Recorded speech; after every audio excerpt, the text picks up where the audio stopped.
వాణి వాణి వాణి ఏంటండి? చూడు, మనం ఇష్టంగా వింధ్య కోసం తీసుకొచ్చిన చీర ఎలా కాలిపోయిందో చూడు. అయ్యో, ఇదేంటండి?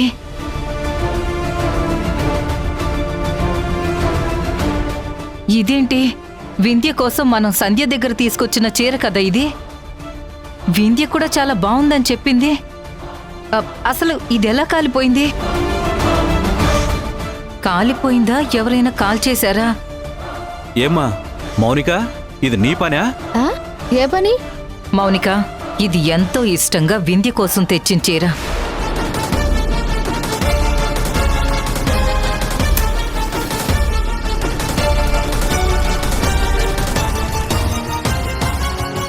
ఎవరు కాల్చి బయట పడేశారు? అయ్యో, నాకేం తెలుసు అత్తయ్య. నీకు తెలియకపోతే ఇంకెవరికి తెలుస్తుంది? వింధ్య కూడా ఈ చీర బాగా నచ్చిందంది. వింధ్య చీర వింధ్య ఎందుకు కాలుస్తుంది? నువ్వే చేసుంటావు. వాణి, ఖచ్చితంగా ఈ పని మౌనికే చేసుంటుంది. ఏం మాట్లాడుతున్నారు మావయ్య? నిజంగా నాకేం తెలీదు అంటుంటే నన్నెందుకు ఈ ఇష్యూలోకి లాగుతున్నారు?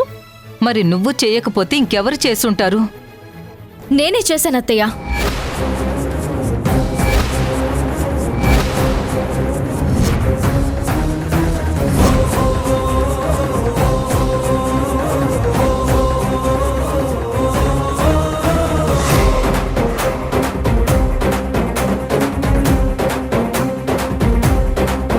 అవును, నేనే కాల్చాను అత్తయ్య. అదేంటి వింధ్య, నువ్వు చీర కాల్చడం ఏంటి? మరి కాల్చక ఏం చేయమంటారు అత్తయ్య? నాకు ఆ చీర నచ్చలేదు,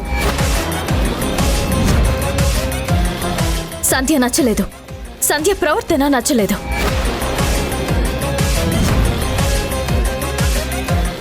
నాకు నచ్చని సంధ్య నాకు చీర పంపితే హ్యాపీగా కట్టుకుని తిరగమంటారా?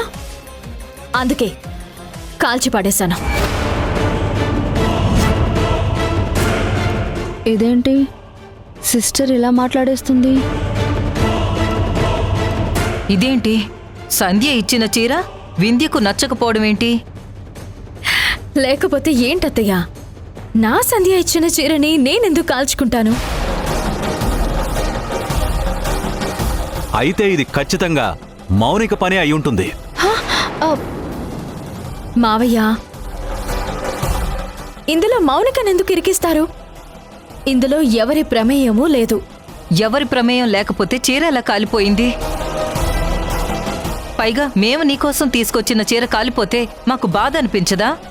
అయ్యో అత్తయ్య, ఈ చీర నా ఫ్రెండ్ దగ్గర నుంచి తీసుకొచ్చారు. పైగా నా సంధ్య సెలక్షన్ అని చెప్పారు. అందుకే భద్రంగా తీసుకెళ్లి దేవుడి దగ్గర పెట్టి మర్చిపోయాను. ఈలోపు దీపం వెలిగిస్తుంటే చీర మీద పడి చీర కాలిపోయింది.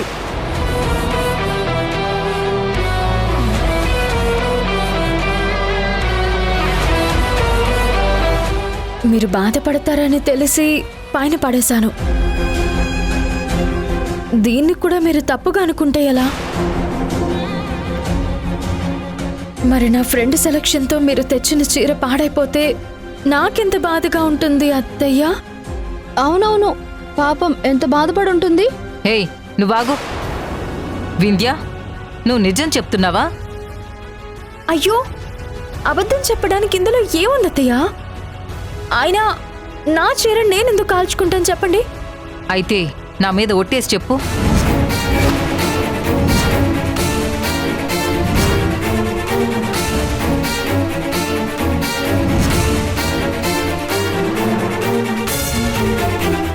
ఆఫ్టర్ ఆల్ చీర కోసం ఒట్లేంటత్తయ్య? ఎందుకంటే మేము అభిమానంగా తెచ్చిన చీర, పైగా నీ ప్రాణ స్నేహితురాలు సెలెక్ట్ చేసిన చీర కాలిపోయిందంటే నేను నమ్మలేకపోతున్నాను. నా మీద ఒట్టేసి నిజమేంటో చెప్పు. మీ మీద కాదత్తయ్య, నా మీద ఒట్టేసి చెప్తున్నాను.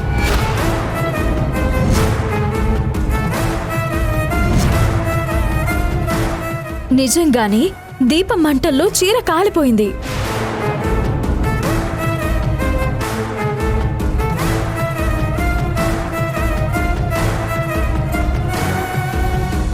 వాణి, చివరికి చీర కోసం కోడలతో ఒట్టు వేయించుకుంటావా? అది కాదండి, ఈ విషయం సంధ్యకు తెలిస్తే తనెంత బాధపడుతుంది. సరే, రేపొద్దున సంధ్య దగ్గరికి వెళ్ళి ఇంకో చీర తీసుకొద్దాం. ఎందుకు మావయ్య? మాటి మాటికి సంధ్య దగ్గరికి మనం షాప్లో తీసుకుందాం, ఇంకా మంచిగా ఉంటాయి. లేదు వింధ్య, నీకేం కావాలో సంధ్యకే బాగా తెలుసు. సంధ్య సెలక్షన్ చాలా బావుంటుంది.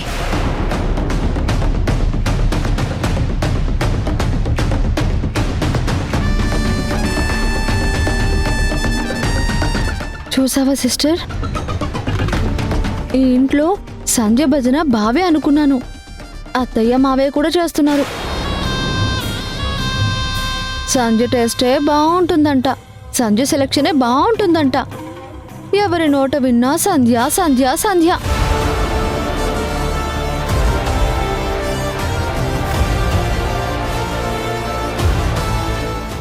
అంటే ఏంటి సిస్టర్, నీకు టేస్ట్ లేదా? నీ పక్కన సంధ్య లేకపోతే నీకు చీర సెలెక్ట్ చేసుకోవడం రాదా? అవును, ఇంతకీ అక్కడికి వెళ్ళావా? సంధ్య చెంప చాచి పెట్టి పగలగొట్టావా? ఏం చేశావు? బుద్ధి చెప్పి వచ్చావా? అసలు అక్కడ ఏం చేయాలో కాదు, ఇక్కడ ఏం చేయాలో నాకు అర్థం కావట్లేదు. ఈ ఇంట్లో రోజు రోజుకి సంధ్య భజన ఎక్కువైపోతుంది. వీళ్ళ మనసుల్లోంచి సంధ్యని ఎలా తీసేయాలో నాకు అర్థం కావట్లేదు.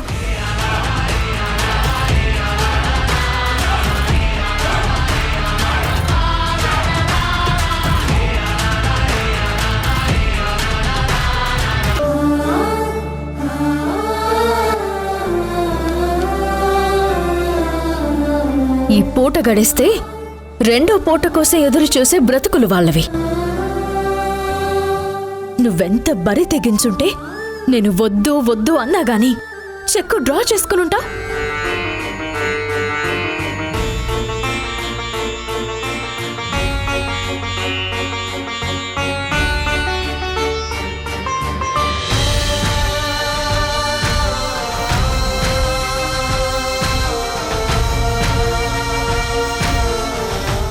షాప్ అడ్వాన్స్కి ఒక 50,000, మెటీరియల్ కొనడానికి 2 లక్షలు. అన్నయ్య అంతా బాగుంది, కానీ ఇంతకీ షాప్కి ఏం పేరు పెడదాం?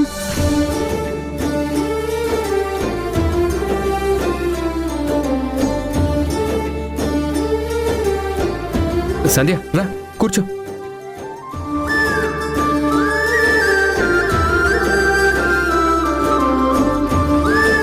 మనకొచ్చిన లోన్లో దేనికి ఎంత ఖర్చు పెట్టాలి, మెటీరియల్ ఏం కొనాలి, షాప్కి ఏం పేరు పెట్టాలి, ఇదే ఆలోచిస్తున్నాం సంధ్య. మన షాప్కి ఏ పేరు పెడితే బాగుంటుంది?